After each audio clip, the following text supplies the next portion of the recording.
Hello students, welcome to my YouTube channel Shrey Seth classes. हमने last class में accounts का एक चैप्टर स्टार्ट किया था। Chapter is NPO. अब उस एनपीओ के चैप्टर में हम आज एक टॉपिक कर रहे हैं, कैलकुलेशन ऑफ कंज्यूमेबल आइटम्स। ये जो टॉपिक है आपके पास बोर्ड के एग्जाम में 100% एक क्वेश्चन आने वाला है, तो ऑब्वियसली प्री बोर्ड्स में भी आएगा।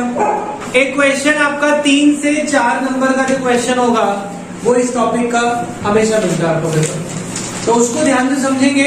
अब पहले समझते हैं ये है क्या, कि हमें कैलकुलेट करनी है किस चीज की वैल्यू, कंज्यूमेबल आइटम। अब कंज्यूमेबल आइटम्स का मतलब क्या है, जो चीजें एक एनपीओ रूटीन में कंज्यूम करता है। अब उसमें स्टेशनरी भी हो सकती है, उसमें मेडिसिन्स भी हो सकती हैं, उसमें अगर आपकी कोई एनपीओ स्पोर्ट्स एकेडमी है तो उसमें कोई आपके स्पोर्ट्स मटेरियल भी हो सकते हैं। तो जैसी ऑर्गेनाइजेशन है उसके जो मटेरियल डेली यूज में यूज होने वाले हैं उसकी कैलकुलेशन कैसे करनी है वो समझाएंगे हम आपको, ठीक है। अब जो डेली यूज में होने वाली चीज है, अब सपोज हम अगर किसी ऐसी ऑर्गेनाइजेशन की बात करें जो चैरिटेबल इंस्टीट्यूट है, होगा तो एनपीओ। सपोज वो मेडिकल इंस्टीट्यूट है, कोई चैरिटेबल मेडिकल इंस्टीट्यूट, तो मेडिकल है तो उसका स्टॉक क्या रहता होगा नॉर्मली, मेडिसिन। अब मेडिसिन साल के शुरुआत में भी होंगी, मेडिसिन साल के आखिरी में भी बची हुई होंगी, शुरू में भी कुछ रखी हुई होंगी, इस साल परचेज भी करी होंगी, ठीक है। और परचेज करिए तो कुछ उधार में भी हो सकती है, यानी कि डेटर क्रेडिटर भी हो सकते हैं। अब जब हम रिसिप्ट एंड पेमेंट अकाउंट की बात करते हैं तो वो क्या कहता है कि भैया जितने पैसे आए जितने पैसे इसके लिए खर्च करे वो तो पेमेंट साइड, और अगर इसे बेचा कहीं पे पैसा आया तो रिसिप्ट साइड। बट अगर हम बात करें इनकम एक्सपेंडिचर की, इनकम एक्सपेंडिचर क्या कहेगा कि जो पैसे आपने इस साल इन कंज्यूमेबल आइटम्स पे खर्च करे वो लिखो सिर्फ, तो उसकी कैलकुलेशन सीख रहे हैं, ठीक है। अब उसकी कैलकुलेशन जब हमें स्टार्ट करनी होती है तो हम कैसे स्टार्ट करते हैं, ध्यान से देखेंगे बेटा। हम हमेशा कोशिश करेंगे स्टार्ट करने की किससे, payment made during the year, कि इस साल हमने कितनी पेमेंट करी उसका अमाउंट लिखें, जितना भी आपके पास क्वेश्चन में गिवन होगा।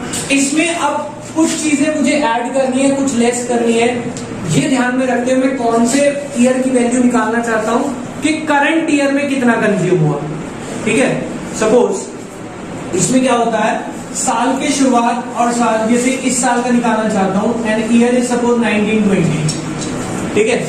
साल के शुरुआत में अगर ओपनिंग स्टॉक रखा है, साल की शुरुआत में क्या रखा है, सॉरी स्टॉक, और साल के आखिरी में भी स्टॉक हो सकता है।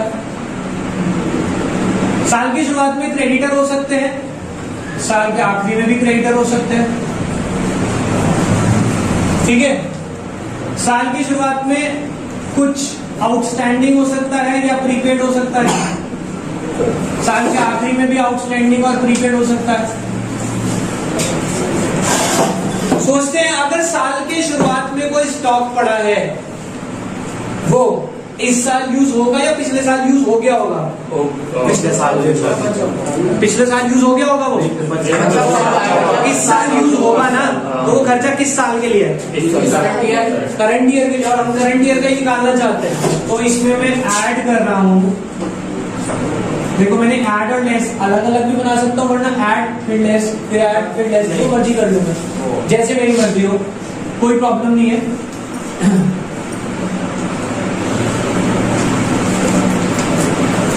तो आपने कहा सर साल की शुरुआत में जो स्टॉक है वो इस साल यूज होगा, यानी कि वो इस साल का खर्चा है, तो मैं इसमें क्या कर रहा हूँ, ऐड ओपनिंग स्टॉक, ठीक है।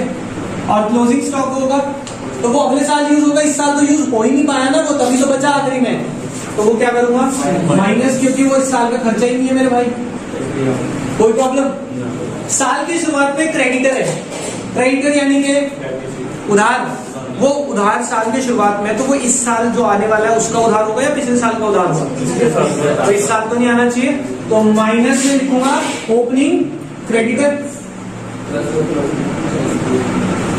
पिछले साल क्या ना उधार, और साल के आखिरी में जो उधार पड़ा है वो इस साल का होगा, तो वो ऐड हो जाएगा क्लोजिंग। अब बच्चे कई बार ना इन चीजों को रटते हैं, आपको अगर अच्छा लगे आप रट सकते हैं, मैं तो समझा के चलूंगा। भाई मेरे पास कोई इलाज नहीं है, क्योंकि बच्चा फिर कहता सर वो क्या होना था, वो ऐड था या लेस था, सर एक बार ये चेक करवा दो, पेपर ले आया था, मैंने कहा चाटा मारूंगा निकल यहाँ से। यही काम रह गया तुम्हारे एडलेस देखते हैं। देखो साल के शुरुआत में आउटस्टैंडिंग है, साल के शुरुआत में वो खर्चा जो होगा वो इस साल का होगा या पिछले साल का होगा, सोच के बताना। साल की शुरुआत आज 1 अप्रैल है, 1 अप्रैल को आउटस्टैंडिंग खर्चा खड़ा है, आउटस्टैंडिंग मतलब पैसा देना है, वो इस साल का होगा पिछले साल। Opening outstanding minus closing outstanding. एक समझ लो साल की शुरुआत वाला क्लोजिंग वाला ऑपोजिट कर देना। साल की शुरुआत में प्रीपेड है, साल की शुरुआत में प्रीपेड है, वो पिछले साल का होगा या इस साल का शुरू होने वाला है, तो प्रीपेड प्लस ओपनिंग प्रीपेड और क्लोजिंग प्रीपेड। समझ आ गई बात? प्रीपेड को एडवांस भी बोल देते हैं, ये बात तो वही है। साल की शुरुआत में एडवांस है, साल की शुरुआत में एडवांस पिछले साल का होगा या जो शुरू हो रहा है उसका है। शुरुआत में एडवांस का मतलब जो शुरू हो रहा है तो इस साल का है, प्लस अगर आखिरी में एडवांस है तो अगले साल का होगा वो माइनस। Visit okay. तो यही कुछ चीजें मुझे दिमाग में रख के कुछ क्वेश्चंस आते हैं, और बच्चा इसको अगर गलत करके आओगे, देखो आप समझ सकते हो क्या दिक्कत हो जाएगी। बार बार नेगेटिव बोलना नहीं चाहिए, रोज सुबह आपको आके नेगेटिव बातें करो कि ऐसा हो जाएगा वैसा हो जाएगा, लेकिन आप समझे इस तरह के क्वेश्चन प्लीज गलत मत करके आना, ध्यान से करना। एक इस तरह के 2-3 क्वेश्चन आज सॉल्व करते हैं, ठीक है। सबसे पहले आप देखें इलिस्ट्रेशन नंबर 16, मिल गया क्वेश्चन सबको? Calculate amount of stationery that will be debited in income and expenditure account. खुद ही पूछ लिया इनकम एक्सपेंडिचर के लिए बताओ, इनकम एक्सपेंडिचर मतलब करंट ईयर का सिर्फ। आगे पढ़ते हैं। For the year ended 31 March 2020 opening stock is this, payment made for stationery during the year is 54 and stock of stationery on 31 March. एक बात बताएं, स्टार्ट किससे करेंगे? Payment made during the year, ठीक है। और उसके बाद दिया हुआ स्टॉक ऑन 1 अप्रैल, साल के शुरुआत में स्टॉक पड़ा है, ओपनिंग स्टॉक क्या करेंगे? प्लस, क्योंकि इस साल का है, closing stock answer, plus minus करके जो आंसर आएगा उसके आगे क्या लिखेंगे?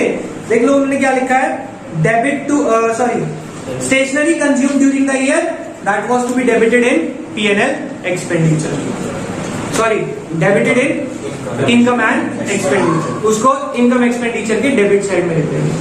क्लियर हो गई बात? हाँ जी आदित्य, क्या डाउट है बेटा फटाफट से बताओ। एकदम देखा आपने, कुछ कंफ्यूजन है? सोल्यूशन करके दिखाओ यहाँ पे। नहीं सर, आ गया ना? स्टेशनरी कंज्यूम यहाँ पे आ जाएगी, कितने की दी हुई है बताओ? Amount paid during the year is 54 plus क्या कर लेंगे 15,000 ओपनिंग स्टॉक क्योंकि इस साल यूज होगा, माइनस क्लोजिंग स्टॉक कितना था ओपनिंग 15,000 और क्लोजिंग 2,500।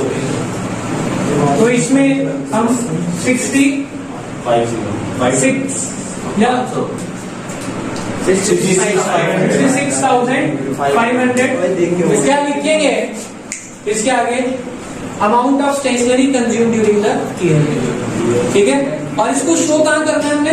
इनकम एक्सपेंडिचर के डेबिट साइड, क्योंकि हमारे तो खर्चा है ना, ये एक्सपेंडिचर है। आगे चलते हैं। सिमिलर इलस्ट्रेशन इज नेक्स्ट 17, आप खुद करेंगे। 18th is also the same. Okay, अब इसके बाद हम करते हैं इलस्ट्रेशन नंबर 19। इसमें मुझे कुछ आपको समझाना है, ठीक है। जो अच्छी इलस्ट्रेशन है वो मैं खुद ही आपको करा देता हूँ। इलस्ट्रेशन नंबर 19 कुछ इस तरह के क्वेश्चंस आ जाते हैं 3 नंबर 4 नंबर में, पढ़ते हैं। On the basis of information given below, calculate the amount of stationery to be debited in income and expenditure। ये भी स्टेशनरी का क्वेश्चन है जो इनकम एक्सपेंडिचर में हमें शो करना है। Of good health sports club for the year ended 31 March 2020। मेरे पास स्टॉक दिया है ओपनिंग क्लोजिंग, मेरे पास क्रेडिटर्स दिए हैं ओपनिंग क्लोजिंग। नीचे पढ़ते हैं stationery purchase during the year ended 31st March 2020 was 4,70,000। ये मेरे पास परचेज दे दी। यहां से क्या आप स्टेशनरी कंज्यूम निकाल सकते हैं?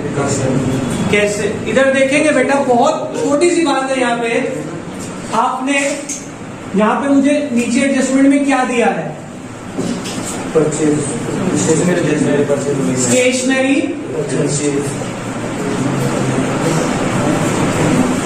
Purchase during the year. कितने की है? 4,70,000। और ओपनिंग स्टॉक भी दिया है। ओपनिंग स्टॉक क्या होगा? प्लस या minus? Plus. Opening stock minus closing stock. कितना है ओपनिंग? 80 60। क्रेडिटर भी दिए सर। Opening closing. ओपनिंग कितने के है? 90। क्या करो ओपनिंग क्रेडिटर को? माइनस। प्लस या माइनस? सोच लो, साल की शुरुआत में क्रेडिटर खड़े हैं तो पिछले साल के होंगे माइनस, अगले साल के प्लस। ऐसा होता, पर कब? ध्यान से सुनना, इसीलिए इस क्वेश्चन को पिक किया है। क्या ये अमाउंट पेड लिखा है क्वेश्चन में? ध्यान से देखना, अमाउंट पेड का मतलब क्या होता है? जो पैसा इस साल दिया है।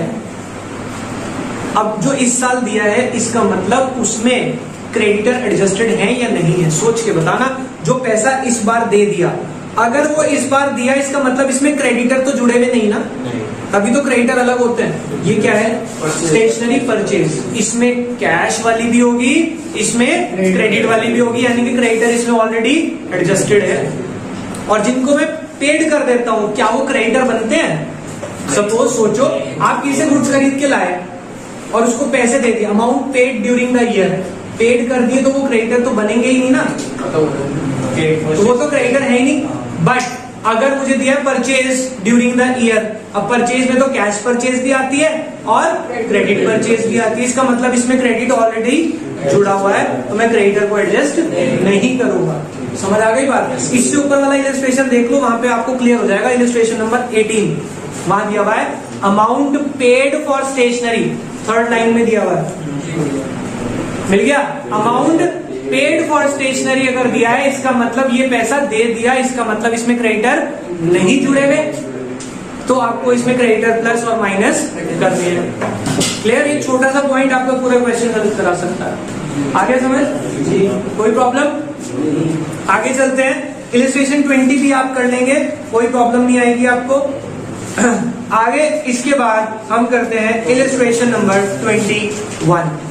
ये मैं आपको कराता हूं, ये एक अच्छा इलस्ट्रेशन है, और इसके बाद ये टॉपिक मेरा एंड अप हो जाएगा। ठीक है? जो अल्टीमेट अच्छे क्वेश्चन है, मैंने हर बार आपको आज तक होमवर्क दिया है ट्राई करने को, पर इस बार मैं खुद ही जो अच्छे क्वेश्चन है मैं यहीं पे प्रैक्टिस करा रहा हूँ, जिससे कि बाद में मुझे डाउट नहीं चाहिए। नेक्स्ट जब हम क्लास करेंगे तो मुझे सीधा अगले टॉपिक पे जाना है। ठीक है? करते हैं। क्या है इलस्ट्रेशन नंबर 21?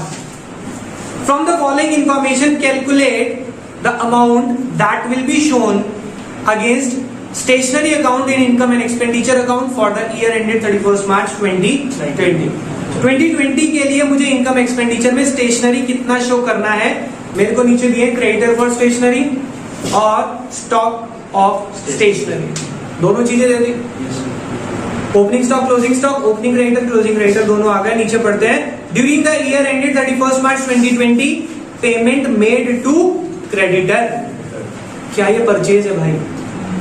पेमेंट दी है, ये तो क्रेडिटर को पैसे दिए सर। परचेज कितनी है मुझे नहीं पता, क्योंकि परचेज तो कैश में भी होगी। अब यहाँ पे तीसरा पॉइंट आया। पहले पॉइंट में क्या था?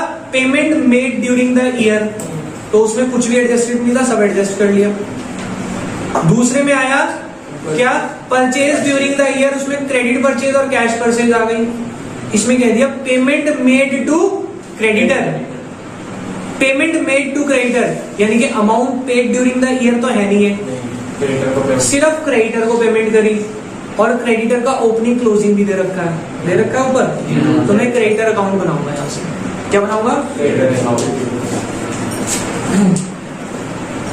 इस क्वेश्चन को करते हैं हम पूरा solve.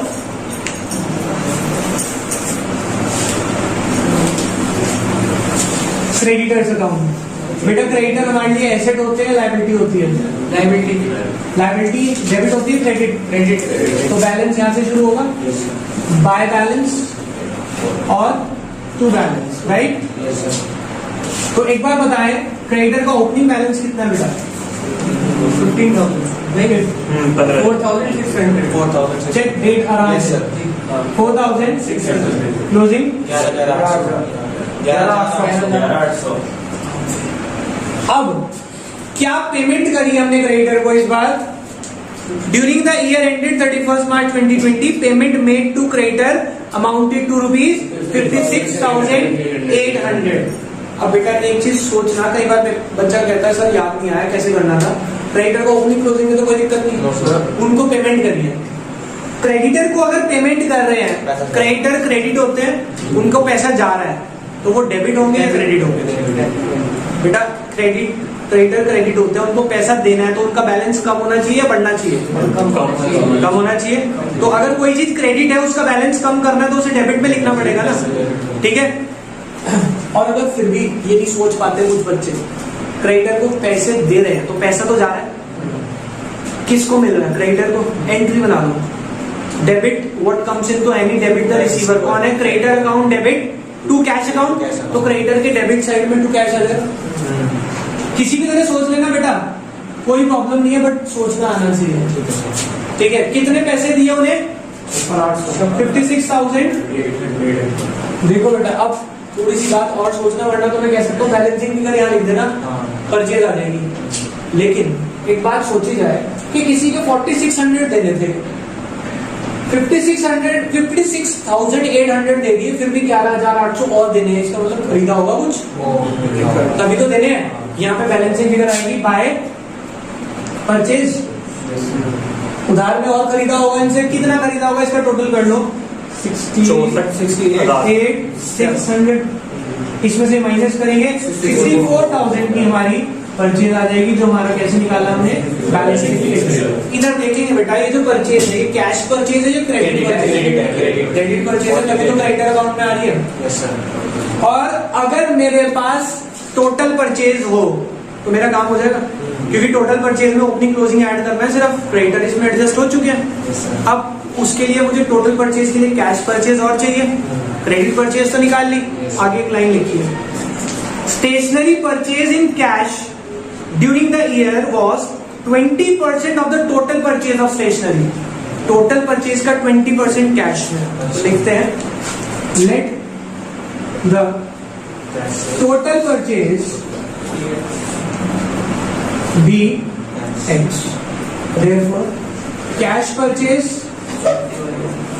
is equal to 20% of x। यही तो बताया तुमने, टोटल परचेज का 20% है, तो टोटल को x रख लिया, तो कैश कितनी हो गई? 20% ऑफ x। और टोटल परचेज मुझे पता है कितनी हो, टोटल परचेज का फॉर्मूला क्या होता है? Cash plus credit, cash purchase plus credit purchase, ये होता है फॉर्मूला। टोटल कितनी है मेरे पास? x। कैश कितना है? 20% ऑफ x, यानी कि 20/100x, यानी कि मैं इसको 1/5x भी लिख सकता हूँ, प्लस क्रेडिट परचेज 64,000। ये प्लस में इधर जाके माइनस हो जाएगा, x minus 1/5x is equal to 64,000। LCM ले लेंगे, 5x माइनस 1x/5, यानी कि 4x/5 इज इक्वल टू 64,000। 5/4 हो जाएगा, तो x is equal to 64 into 5/4, तो x इज इक्वल टू 80,000। यानी कि टोटल परचेज कितनी आ गई मेरे पास? यही चाहिए थी मुझे। हाँ जी, टोटल परचेज आ गई। टोटल परचेज में क्रेडिटर एडजस्टेड है, अब मैं वो निकाल रहा हूँ, एक स्टेटमेंट बना के, statement for calculation of consumable item. ये जो मुझे निकालना है बेसिकली, जो मेरा टॉपिक चल रहा है, इसमें क्या लिखूंगा? क्या है मेरा? Purchase during the year, purchase during the 80, ठीक है, और plus opening stock minus closing stock, और मेरा आंसर आ जाएगा। आगे बात समझ? हाँ जी। तो अगर मैं इस टॉपिक की समरी अपने दिमाग में बनाना चाहूं, मैं एक क्वेश्चन की बात नहीं कर रहा, अगर मुझे दिया हुआ है amount paid during the year, amount, इसका मतलब इसमें अगले पिछले जितने भी दिए गए सब एडजस्ट करने हैं, सोच समझ के, साल की शुरुआत की और साल की आखिरी है, कुछ भी दिया सब एडजस्ट करना है। समझ आ गई बात? कब? जब लिखा है amount paid during the year. अगर क्वेश्चन में दे दिया परचेज ड्यूरिंग द ईयर, क्या दिया? Purchase during the year. Purchase का मतलब इसमें क्रेडिटर एडजस्टेड हो जाए, मुझे opening stock closing stock adjust करना। और अगर इसके अलावा मुझे दे दिया पेमेंट मेड टू क्रेडिटर, तो पहले मुझे परचेज ड्यूरिंग द ईयर निकालनी पड़ेगी। कैसे? क्रेडिटर अकाउंट से क्रेडिट परचेज निकालो, कैश परचेज का कुछ लिंक दिया होगा, टोटल परचेज निकालो, टोटल परचेज आ गई, अब वही ओपनिंग स्टॉक और क्लोजिंग स्टॉक निकाले, आपका आंसर आ जाएगा। That's it. ये 3 टाइप के क्वेश्चन हो सकते हैं, चौथा क्वेश्चन इसमें नहीं बनता। अब ये स्टेशनरी के अलावा मेडिसिन हो सकता है, स्टेशनरी के अलावा आपके पास स्पोर्ट्स मटेरियल हो सकता है, क्या कॉमोडिटी बदल सकती है, बट कैलकुलेशन इसके अलावा कुछ भी नहीं होगी। और इसका एक क्वेश्चन जरूर आता है हमारे पेपर में, तो अभी आप इसको पहले पॉज करके फोटो क्लिक करें। तो बेटा आज इतना ही कॉन्सेप्ट करेंगे, एक छोटा सा कॉन्सेप्ट कवर किया, क्योंकि इस चैप्टर को हम स्लोली लेके चलेंगे, बट ऐसा करेंगे कि इसमें बाद में हमें जरूरत ना पड़े। तो बाकी करते हैं नेक्स्ट क्लास में, अभी के लिए बाय बाय।